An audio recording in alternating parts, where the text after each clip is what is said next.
Pues bueno, ya espero que esa sea la última parte. Ni siquiera he agarrado el libro, ni siquiera, te digo, es una de las cosas. No sé cómo será eso de cuánto costará. He visto que tiene una cámara que se pone aquí, ¿no? Para que puedan ver lo que estoy viendo, ¿no? Me imagino porque hay gente que de veras, o sea, te enseña las cosas. O a lo mejor de veras ellos ahí se ingenian se ponen una cámara, se la pegan en la frente, no sé cómo, ¿no? Pero les voy a tengo cosas aquí, subrayadas, a ver si, ¿verdad? Ahorita acabo de empezar el capítulo 6, en la página 92, 93. Acabo de empezar ese capítulo, nomás he leído una página y media, básicamente, ¿no?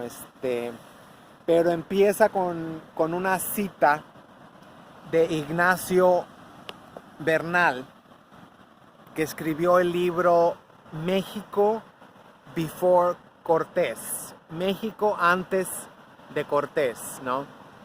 Dice, we observe the fusion of two forces, tradition and newness, to,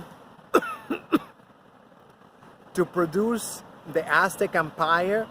This fusion was accelerated by the arrival of a series of cultured immigrants who brought with them ancient knowledge. The most interesting are those whom the chronicles name those who returned. Así se llama ese libro, la crónica de aquellos que regresaron. Pero no dicen el autor, así es que tengo que... Y no sé dónde voy a conseguir estos libros, porque estos libros no se consiguen en cualquier lado. Pero así se llama ese libro de aquellos que regresaron, those who return. Y la traducción de todo esto más o menos dice que en Ignacio Bernal, en el libro dice México antes de Cortés, dice la fusión, se puede observar aquí en México, en el territorio que ahora conocemos como México, la fusión de dos fuerzas, la tradición y la novedad. Eso fue lo que produjo el imperio azteca. Dice, esta fusión fue acelerada por la llegada de una serie de culturas migrantes que trajeron con ellos conocimientos antiguos, ancestrales, pues, creo que así se traduce, conocimientos ancestrales.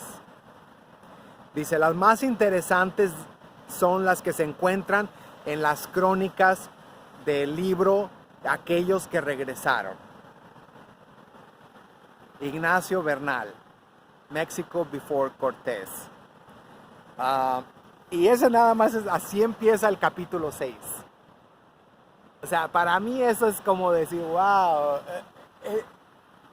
hay que investigar más. ¿Cómo nos pueden dejar así nada más?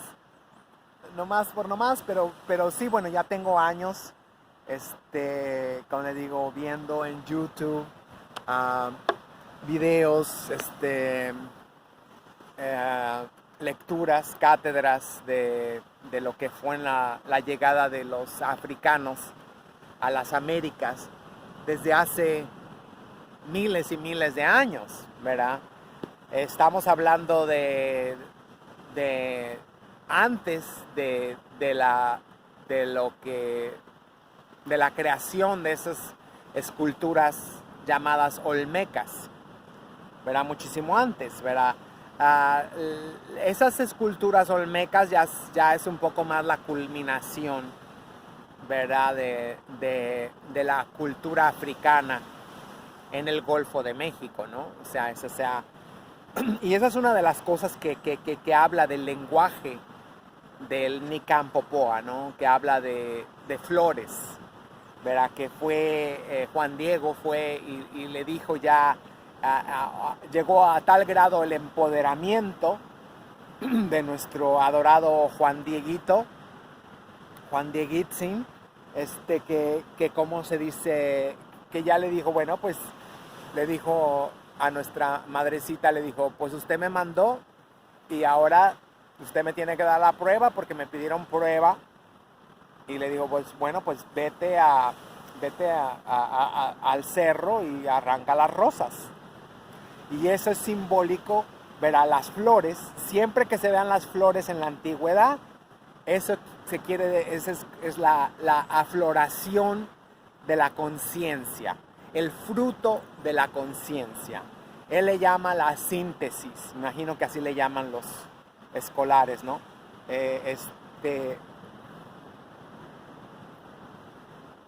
Y me emociono porque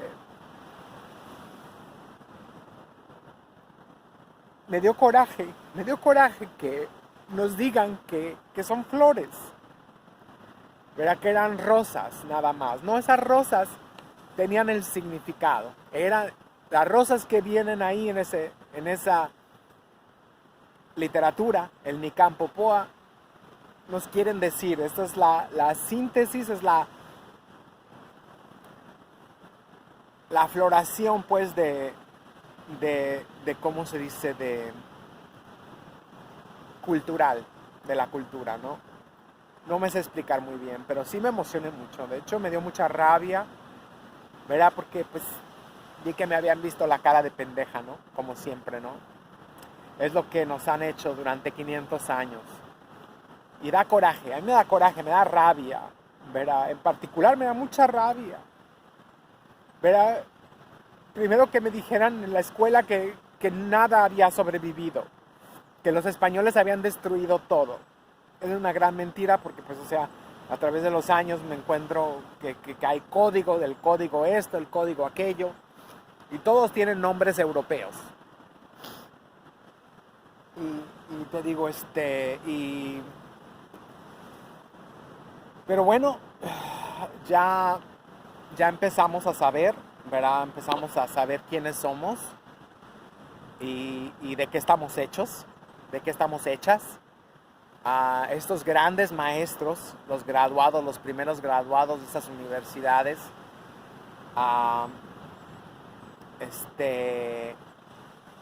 se aseguraron de que, bueno, ellos en primer lugar, como nos dijo este gran maestro, que no me acuerdo su nombre, perdón, dice, ellos tuvieron el nivel de conciencia y de la capacidad de saber que esta resistencia iba a ser de siglos. Ellos supieron, imagino que se han de haber juntado, ellos han de haber dicho, esos españoles no se van a ir mañana ni pasado.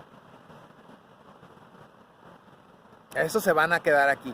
¿Y cómo vamos a asegurarnos, verdad, de que nuestra cultura sobreviva para que llegue el momento en que en las Américas nuestra gente esté empoderada, lo suficientemente empoderada para empezar a investigar, a preguntar, a indagar, ¿verdad? Hacer trabajo de detective.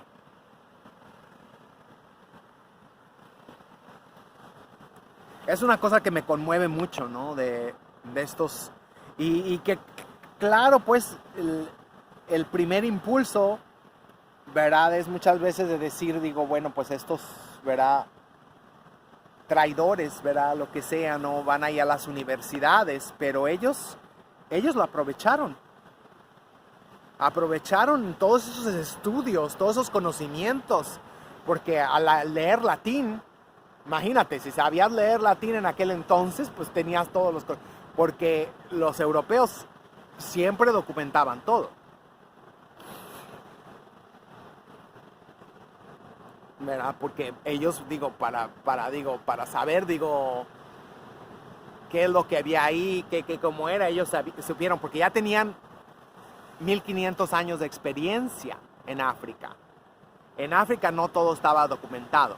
Y aprendieron de los errores que hicieron en África al colonizar África y cómo se dice aquí en las Américas, ¿verdad? Ellos se aseguraron que llevaban muchos historiadores, llevaban muchos escritores ¿verdad? Que tomaran nota de todo lo que vieran, ¿verdad? Y por otras cosas que no quiero entrar, imagino que yo me imagino que por qué documentaban también todo, ¿no? Ah, eso no me cabe la menor duda. Ellos saben quiénes somos. Nosotros no sabemos quiénes somos, pero ellos saben quiénes somos. Ah, y pues está eso, ¿no? Está ahí el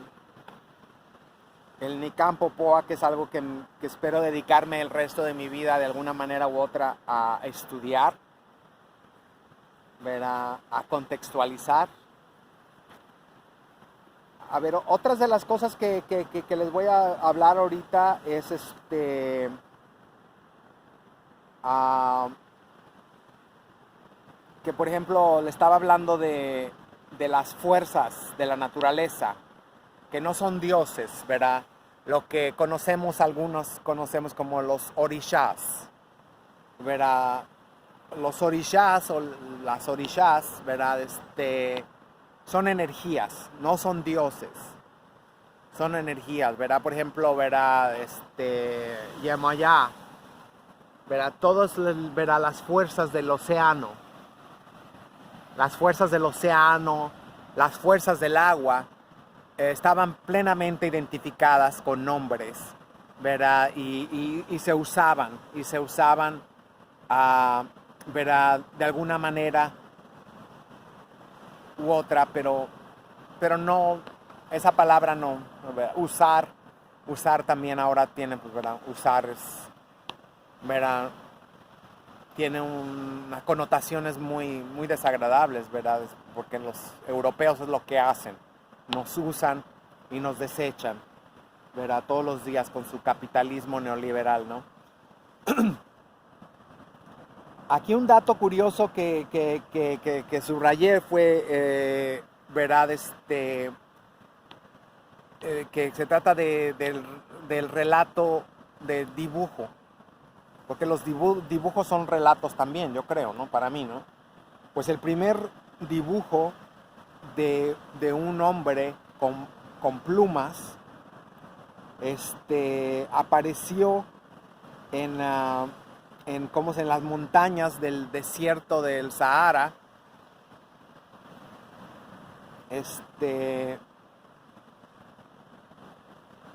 Ahí fue donde encontraron la primera figura humana con plumas, como ave, ¿verdad? Y se le llama Tassili, las montañas Tassili, allá en el desierto del Sahara. Y esto no dicen la fecha, pero sí dice que son muchos siglos antes que apareciera en Egipto, en Kemet.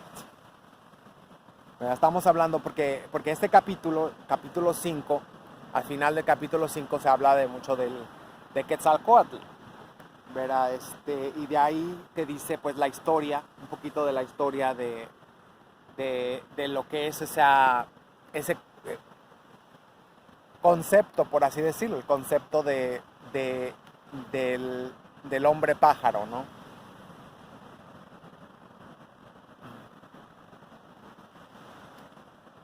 Otra de las cosas que averigüé, que aquí en las Américas hay dibujos de camellos. Algo que jamás nos dicen, ¿no? Que no nos dicen y mucho menos nos van a poder explicar por qué hay dibujos de camellos aquí en las Américas, ¿verdad? Y están cincelados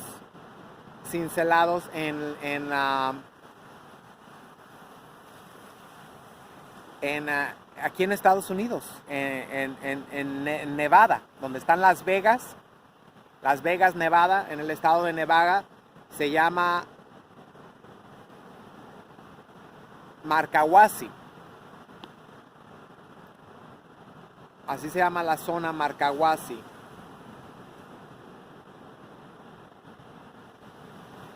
Así es que pues ya de ahí te puede contar, digo, que verdad, digo, pues había africanos aquí en las Américas. Hay muchos. Este libro, ¿verdad? Te dice dónde, ¿verdad? Te dice mucho. Por ejemplo, ahorita el capítulo que estoy leyendo habla que aquí en Estados Unidos, en las Américas del Norte, varias naciones indígenas practicaban el budismo, ¿no? Por así decirlo, ¿no? Esos muñequitos que son representaciones de alguna persona y que ahora pues se les ha simplificado, ¿no? Como para, como que se usan para, ¿cómo se dice? Atacar a nuestros enemigos, ¿no? Que dicen, por ejemplo, si le clavas un alfiler en la cabeza, le va a dar dolor de cabeza. Y vas a ¿cómo se dice? A sofocar al enemigo de esa manera, ¿no? Incluso habla de que como casi 2000 años antes de nuestra era, habla de un juicio legal famoso, ¿verdad? De un sacerdote que hizo unas esculturitas de cera para paralizar a unas personas, ¿no? O sea, no habla en profundidad, pero menciona, hace alusión a ese juicio legal en Egipto hace como 5000 años, ¿no? Aproximadamente. Y esa práctica se hacía aquí en las Américas, ¿no? O sea, aquí todo el mundo dice, ay, que esa muñequita que hace chistes, ¿no? Con una muñeca, ¿verdad? Que le vas a enterrar un alfiler y que esa muñequita es la gaviota, la huilota esa, la del Puña Nieto, Angélica Rivero, y que era cosas de esas que pues, o sea, ahora lo usamos de una manera simplona, pero que se practicaba aquí en las Américas desde hace mucho tiempo.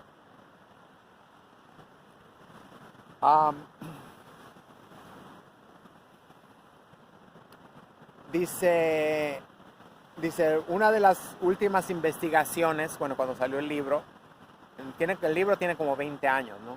O más, tiene más de 20 años de escrito, ¿no? El escritor se llama Ivan Van Sertima. Ivan Van Sertima, en inglés. Ivan Van Sertima. Y él cita una de las últimas investigaciones que se han hecho sobre Quetzalcóatl.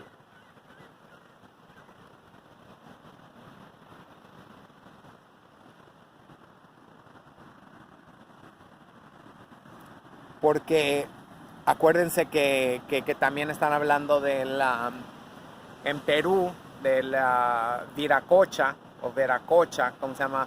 Que supuestamente era un hombre blanco que vino, que era Quetzalcóatl, y te digo, y pues que supuestamente que se creía que Hernán Cortés era Quetzalcóatl. Y pues habla de que cita varios historiadores que dicen que pues no, que eso no es cierto, o sea que no, ¿verdad? Que Quetzalcóatl nunca ha tenido una representación blanca, ¿no? Y aquí es donde habla el capítulo 5 de la relación comercial, cultural, espiritual que había con Mali, con el imperio de Mali, ese imperio musulmán en la llamada Edad Media, que bueno, la Edad Media solamente ocurrió en ¿cómo se dice? En Europa, pero bueno, se conoce, mucha gente conoce la Edad Media, ¿no? Por lo que pasó en Europa, el oscurantismo, que fue una tremenda depresión económica y en muchos otros sentidos en Europa, que no podían salir hasta que los africanos, ¿verdad? Los moros se compadecieron de ellos y los empezaron a ayudar y ahí, ¿verdad?, se cuenta que pues, ¿verdad?, la ocupación duró 800 años en España. Um,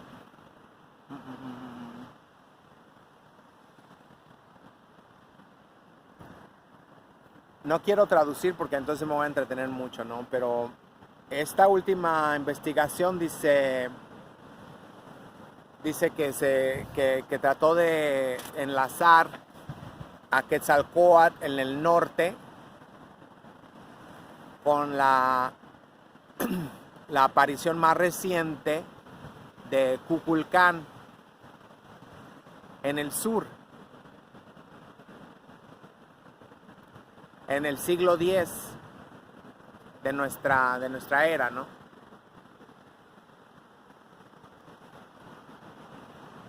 Y dice, con la desaparición, ¿verdad? Con la desaparición de Quetzalcóatl del área de Toltec, la capital de Tula, que fue en el año 1020 de esta era.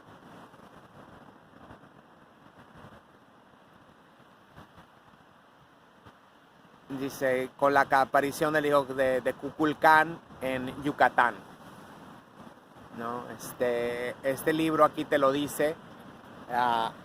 Se lo voy a decir, digo, para que de una vez ahí dice 21, buscar el inciso 21. Ahí te habla de la bibliografía.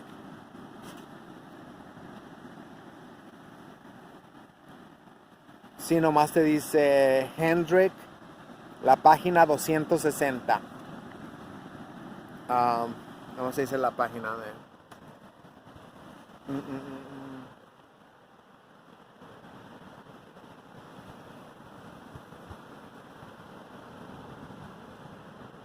Y que dice que el artículo dice se llama Quetzalcóatl, europeo o indígena, ¿no? Y ahí te habla en toda la página y dice que pues, o sea, sacan la conclusión de que pues no, o sea, Quetzalcóatl nunca pudo haber sido europeo, para nada. Pero nada más quiero, o sea, platicarles, digo, más o menos de lo que se trata el libro y cómo es que maneja la historia, la información, por así decirlo, ¿no? Y ya ahorita ya para cerrar, porque, ya se me acabó ahora sí el tiempo, ¿verdad? No quiero hacer otra cuarto sección.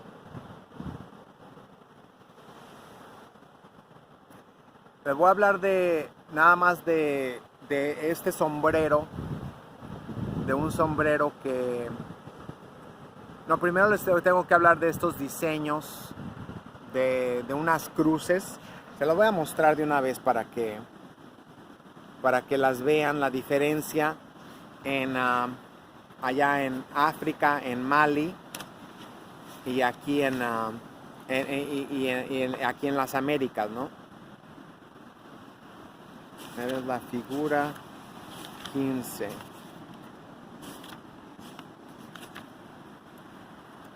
Que es una cosa que te quedas, digo, wow, ¿cómo puede ser posible esto? Digo, pues es que ya lo venían, ellos lo traían, ¿no? Y de ahí copiaban los diseños. La figura A, la figura esta de acá, no sé si es la que tiene las 4 cruces. ¿Se alcanzan a ver? Ay, Dios mío. Bueno, me voy a poner. Ahí están viendo las 4 cruces. Es aquí en México. Aquí en México. Estoy aquí en Nueva York y digo que aquí en México. Ya no me siento que estoy en México yo. Dice, es un motivo de cruz con el... ¿cómo se dice? El gancho, el loop. ¿Cómo se dice el loop? Es como el loop, es esto, el loop. No sé cómo se dice en nuestro idioma. Es el que se hace así como los de esos como las carreteras que hacen, que ya ven que los carros van así, salen por el otro lado. Eso es un loop. Y acá miren, los loops están redondeados. Eso es en África y esto es aquí en las Américas, en México.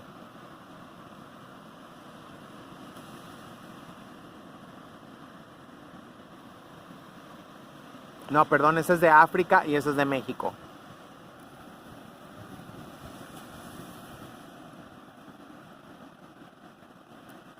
Y acá se ve el diseño.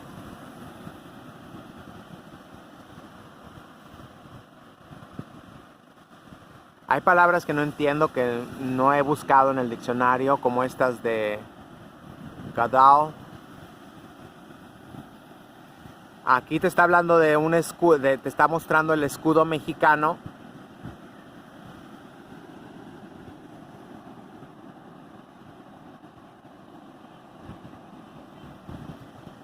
Y acá el escudo de los mandingo, de los musulmanes, y acá el escudo de los mexica. No sé si alcanzarán a ver o no. Una cosa impresionante, ¿no? Digo, cómo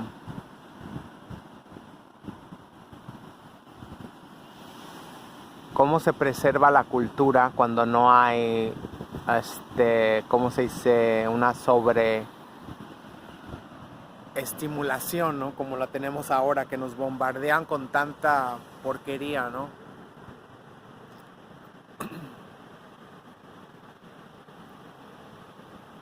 Y ya para terminar, que me quedan 3 minutitos, les voy a hablar de un sombrero que distintivamente vino de África.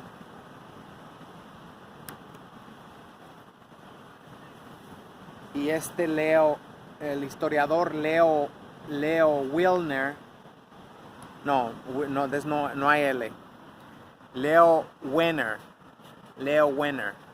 se escribe W-I-E-N-E-R,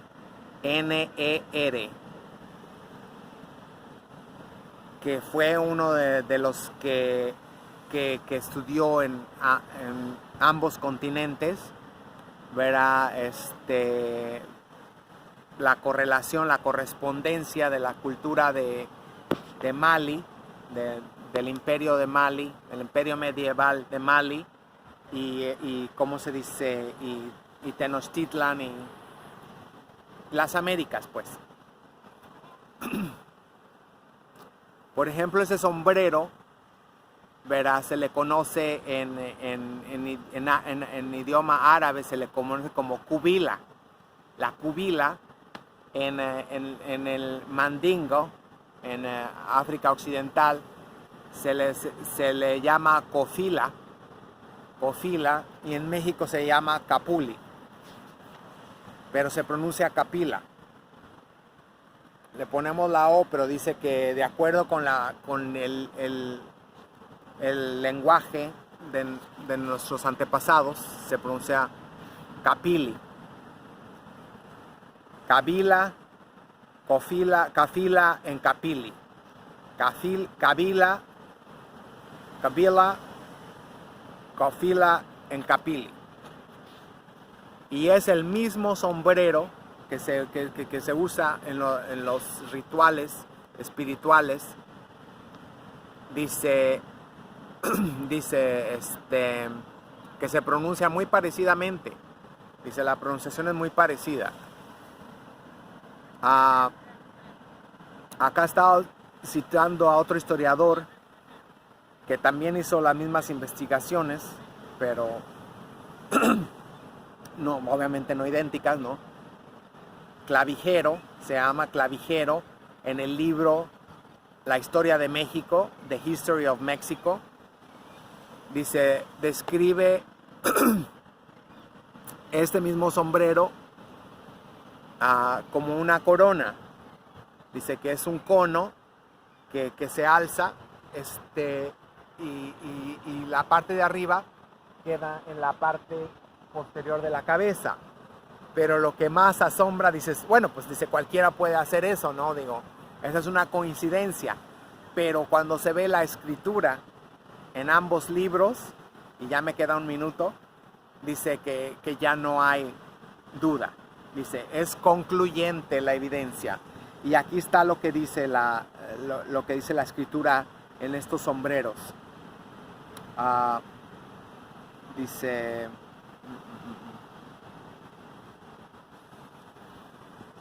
en el copili de los mexicanos dice que es como una mitra, una especie de mitra pequeña, ¿cómo se dice? Que se levanta y se dobla la punta para atrás.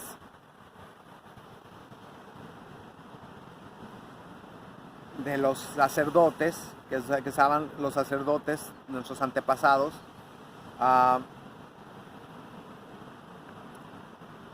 que sale en el Código Borgia. Se pueden apreciar también, dice, en el Código Borgia, esos sombreros. Dice que traen, que son hechos de piel de ocelote. Están hechos de piel de ocelote, muchas veces, que tienen muchos puntos que representan las estrellas. Y dice,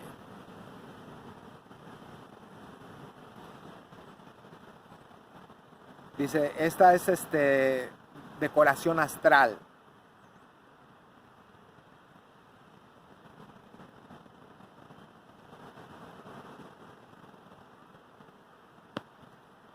Dice, y es y pues es idéntico, pues esos los puntitos que